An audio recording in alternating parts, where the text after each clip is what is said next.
सफलता आपका परिचय दुनिया के सामने कराएगी और असफलता दुनिया का परिचय आपसे करा देगी। कहते हैं ना कि महफिल भी रोएगी, हर दिल भी रोएगा, डूबेगी कश्ती मेरी तो साहिल भी रोएगा। इतना प्यार बांटूंगा इस दुनिया में ऐ मेरे दोस्त कि मेरे मरने के बाद मेरे आशिक तो क्या मेरा कातिल भी रोएगा। और दुनिया में ना किसी भी समस्या है भाई, उसका सबसे अच्छा एक टोल फ्री नंबर है। दुनिया की कोई भी समस्या का सबसे टोल फ्री नंबर है दोस्त। एक बढ़िया दोस्त बनाओ भाई, 2-4 लोगों का, और उनसे ही आप पढ़ाई लिखाई हर तरह के डिस्कस करते रहो। दोस्त से बढ़िया टोल फ्री नंबर कोई नहीं है, हर चीज़ का इलाज है। और कुछ दोस्त जिंदगी में तो ऐसे बनाओ ना जो आपकी प्रॉब्लम को वैसे ही समझ जाए जैसे डॉक्टर की लिखावट मेडिकल स्टोर वाला पढ़ लेता है। और एक बात और, ये जो अच्छी किताबें होती हैं और अच्छे दोस्त होते हैं ना, जल्दी समझ में नहीं आते हैं, लेकिन इसलिए दोस्ती बहुत अच्छे सोच समझ के कीजिएगा।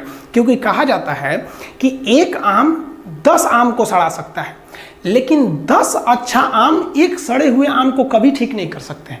इसलिए अगर आपको कोई आपके सर्किल में, कोई आपके करियर में कोई बाधा आता है तो तुरंत बाहर कीजिए, उनसे कोई इग्नोर मत कीजिए।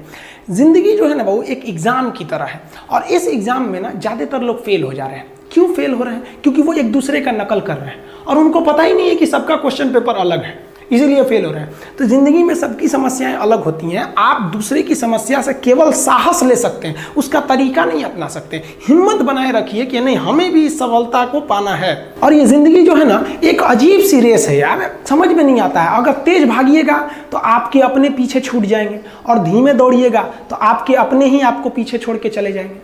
इसलिए जिंदगी की रफ्तार इतनी बनाए रखो यार कि भले दुश्मन आगे निकल जाए लेकिन एक दोस्त पीछे नहीं छूटना चाहिए। अपने ज़िंदगी में हौसला बना के रखिए। पतंग को पता होता है कि उसका अंत एक कचड़े में जाकर होगा, लेकिन उससे पहले उसे आसमान छूकर दिखाना होता है। पहाड़ों को चीरते हुए जब नदी निकलती है ना तो कभी नहीं पूछती है कि समुंदर अभी कितना दूर है, और नदी में गिरने से तो कभी किसी की मौत नहीं होती है। मरता तो वही है जिसे तैरना नहीं आता है।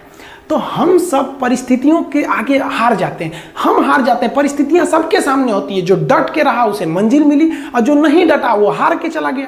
जब हमारे पास परिस्थितियां आती हैं, हम घिर जाते हैं चारों ओर से, तो हम परिस्थितियों को दोष देने लगते हैं, न कि उस परिस्थितियों से निकलते हैं। कोई मस्जिद जाता है, कोई मंदिर जाता है, कभी सोचा है भगवान को कितना बुरा लगता होगा? सोचते होंगे कि बंदा केवल हमसे मांगने ही आता है। यार कभी मिलने भी आया करो। हमको तो लगता है किसी दिन भगवान निकल के बोलेंगे कि यार केवल तुम लोग हमसे मांगने ही आते हो, कभी मिलने भी आया करो। तो भगवान से या अल्लाह से सबसे एक दुआ मांगिए कि आप हमको मुसीबत देना है, आप दीजिए। आप जिस तरह से हमें खुशी देते हैं उसी तरह से हम आपके दिए गए दुखों को भी अपनाएंगे, लेकिन हाँ, उस दुख से लड़ने की हिम्मत भी जरूर दीजिएगा। और सबको अपने अपने कर्मों का पता होता है, यूं ही गंगा किनारे इतनी भीड़ नहीं लगी रहती। देखिए जिंदगी में आपसे भी कुछ गलतियां होंगी, और गलती किससे होती है? जो काम करता है, मेहनत करने वालों से ही तो गलतियां होती है। निकम्मों की तो पूरी जिंदगी निकल जाती है दूसरों में कमी ढूंढते ढूंढते। देखिए सफलता और असफलता में थोड़ा सा का अंतर है। सफलता आपका परिचय दुनिया के सामने कराएगी और असफलता दुनिया का परिचय आपसे करा देगी। इसलिए सफल जरूर होइए। देखिए 97% लोग जो है ना वो थक के किसी काम को छोड़ देते हैं, और जिंदगी भर उन 3% लोगों के लिए काम करने लगते हैं जो कभी भी हार नहीं मानते। मेहनत बता देता है कि परिणाम कैसे मिलेगा, वरना परिणाम तो बताता ही है कि आपका मेहनत कैसा था। कुछ लोगों को लगता है कि उनके पिताजी बहुत पहुंच वाले हैं, दादाजी बहुत पहुंच वाले हैं, तो उनकी बदौलत हमें कोई काम मिल जाएगा, कोई जॉब मिल जाएगा। तो कोई ये बहुत बड़ी बात नहीं है। पहचान से मिला काम बहुत देर तक नहीं रहती है, लेकिन काम से मिलने वाली पहचान आजीवन रहती है। हम स्टूडेंट्स को कहना चाहेंगे, आजकल स्टूडेंट्स को पता नहीं क्या हो गया है ना, ससुरा लड़की के पीछे पगलाया है, कहता है कि लव हो गया। भाई दुनिया में लव नहीं होता है किसी से, ये एक अट्रैक्शन है सबको। मान लीजिए मेल है तो उसे फीमेल से होगा, फीमेल से है तो उसे मेल से होगा। तो कोई कैसे कहेगा कि हम तुम्हारी ओर अट्रैक्ट हो रहे हैं? तो उसको छुपाने के लिए कहता है हमको लव हो गया। भैया लव अब नहीं हो गया। अगर आपसे कोई कहता है ना कि आपको वो आपसे ट्रू लव करता है, तो उससे कहिएगा कि हमको अभी मेरा किडनी खराब हो गया, 1 लाख रुपए की ज़रूरत है, नहीं देगा। लेकिन आप अपने माता पिता से कहिएगा कि हमको 1 लाख की ज़रूरत है, और रियल में भी अगर हो जाएगा तो वो अपना शरीर बेच देंगे आपके लिए, लेकिन वो नहीं बेचेंगे। ये होता है लव। लेकिन लोग अट्रैक्शन को लव कहते हैं, उसके लिए पूरी ज़िंदगी बर्बाद कर देते हैं।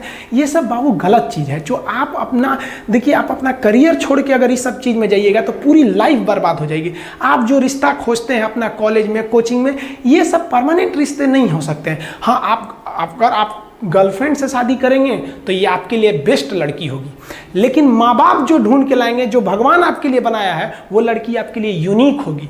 If you will best you will number one, and if you will unique you will only one. तो याद रखिएगा, जो भगवान आपको बना के जोड़ता है ना, वो रिश्ता सबसे अच्छा होता है। अपने माँ बाप को देखिए ना, क्या झगड़े नहीं हुए, लेकिन आज भी वो लोग एक साथ रहते हैं।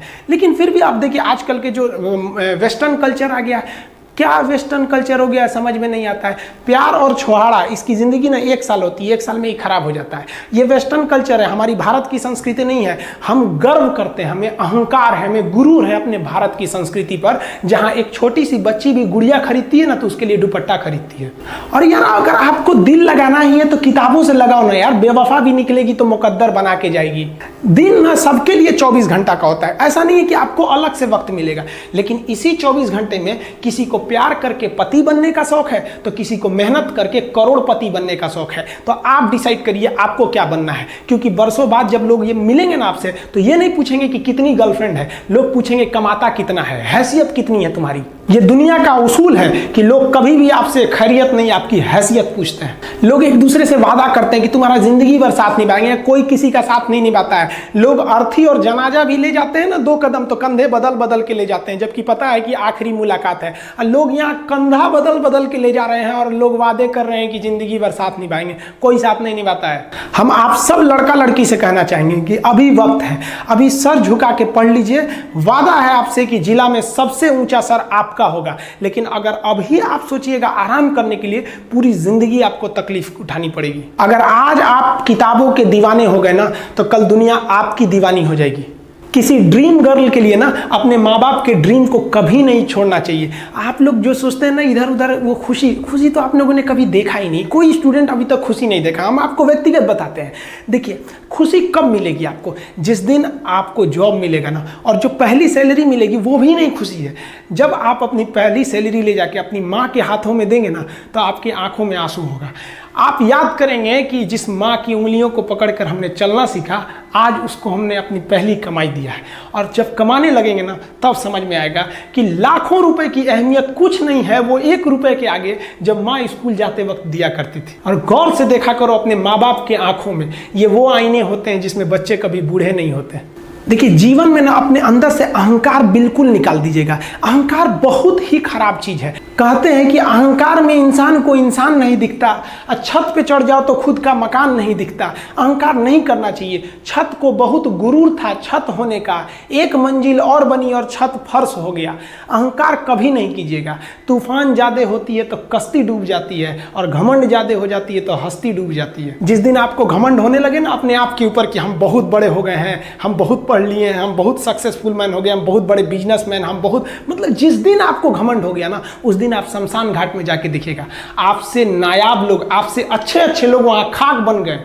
दुनिया में ना किसी से जलन नहीं रखनी चाहिए। देखिए, माचिस जो होता है ना दूसरे को जला देता है, लेकिन कभी माचिस को देखें वो खुद को भी जला लेता है। अतः अगर आप दूसरे की बुराई करेंगे, दूसरे के पीछे रहेंगे ना, तो इसमें आपका लॉस होगा। और अगर आपकी कोई बुराई कर रहा है ना, तो आपको खुश होना चाहिए कि आप आगे बढ़ रहे हैं। बुराई उसी का लोग करते हैं जो आगे बढ़ रहा होता है। जो पहले गिरा हुआ है उसकी लोग क्या बुराई करेंगे। और जब भी आपकी कोई बुराई करे तो आप उसे सहज स्वीकार करें, और आप उसे प्रूव मत कीजिए कि हम ये नहीं हैं। हम लोग गलती क्या करते हैं स्टूडेंट लोग, कि प्रूव करने लगते हैं। नहीं, आपको अपने आप को इंप्रूव करना है। अगर कोई गलती हो गई है, आपको कोई बुराई कर रहा है, तो आप उसको सहज स्वीकार कीजिए। जिस दिन आपके अंदर अपनी बुराई सुनने की क्षमता आ गई, यकीन मानिए आप सफलता के दहलीज पे अपनी पहली कदम रख दिए उसी दिन। लोहा जो होता है ना, उसे कोई नहीं तोड़ सकता है, लेकिन उसी लोहे के अंदर का जो जंग लग जाता है ना, धीरे धीरे दीमक की तरह उस लोहे को खदड़ते जाता है। इसलिए अपने अंदर अहंकार को मत लाने दीजिएगा। लोग कहते हैं ना कि अहंकार बुरा है। जीवन में हम जो अनुभव किए हैं, अहंकार से भी खराब चीज होता है गुस्सा। देखिए, अहंकार उत्पन्न ही नहीं होगा जब तक आपको गुस्सा नहीं आए। आप ऐसे नॉर्मल बैठे हैं और आप किसी से कहिएगा कि तुम्हारी क्या औकात है, जब तक आपको गुस्सा ना आए। तो अहंकार एक पेड़ है और गुस्सा उस पेड़ का जड़ है। इसलिए गुस्सा जिस दिन आया उस दिन आप बर्बाद हो जाएंगे। किसी भी व्यक्ति को बर्बाद कराने के लिए सबसे जरूरी है गुस्सा दिलाना। आपको पता है लोहार जो होता है, लोहार वो जानता है कि लोहे को हम ऐसे नहीं मोड़ सकते हैं, बहुत ही शक्तिशाली है, इसलिए लोहार ना इस लोहे को ना आग में डाल के इसे गुस्सा दिलाता है। जब ये गुस्से से लाल हो जाता है ना, तो जहां गुस्सा आया आप अपनी ताकत खो देते हैं, और ये लोहा अपनी ताकत खो देता है और एक मामूली हथौड़े के चोट से लोहा मुड़ जाता है। तो जिस दिन आपको गुस्सा आ गया, समझ जाइए कि आप अपनी ताकत खो रहे हैं। जब हम जन्म लेते हैं तो जन्म से ही हमारी जीभ रहती है और मरने तक हमारे साथ जीभ रहती है, क्योंकि वो बहुत ही नरम रहती है, उसे गुस्सा वो बहुत हार्ड नहीं होती है। लेकिन जन्म लेने के बाद दांत आता है और दांत काफ़ी कड़ा होता है और मरने से पहले ही दांत चला जाता है। यानी अगर आप नरम रहेंगे तो काफ़ी लंबे समय तक रहेंगे, और जहाँ हार्ड होंगे आप वहीं आपका पतन चालू हो जाएगा। इंसान 3 साल में बोलना सीख जाता है, लेकिन उसे क्या बोलना है ये सीखने में उसे पूरी जीवन लग जाती है। शब्दों का इस्तेमाल बड़ा सोच समझ के कीजिएगा, ये आपके माँ बाप के दिए गए परवरिश का एक सबूत होता है। अतः आप अगर किसी से अपशब्द बात करते हैं तो सभ्य व्यक्ति आपको नहीं कोसेगा, बल्कि आपके माँ बाप को कहेगा कि इसे संस्कार नहीं सिखाया। ये शब्द जो होते हैं हमारी परवरिश का परिचय करा देते हैं। शब्द का इस्तेमाल भोजन की तरह करना चाहिए। जिस तरह से भोजन को बनाने के बाद थोड़ा सा चख लिया जाता है, उसी तरह शब्द को दूसरे के सामने बोलने से पहले एक बार जरूर चख लीजिएगा।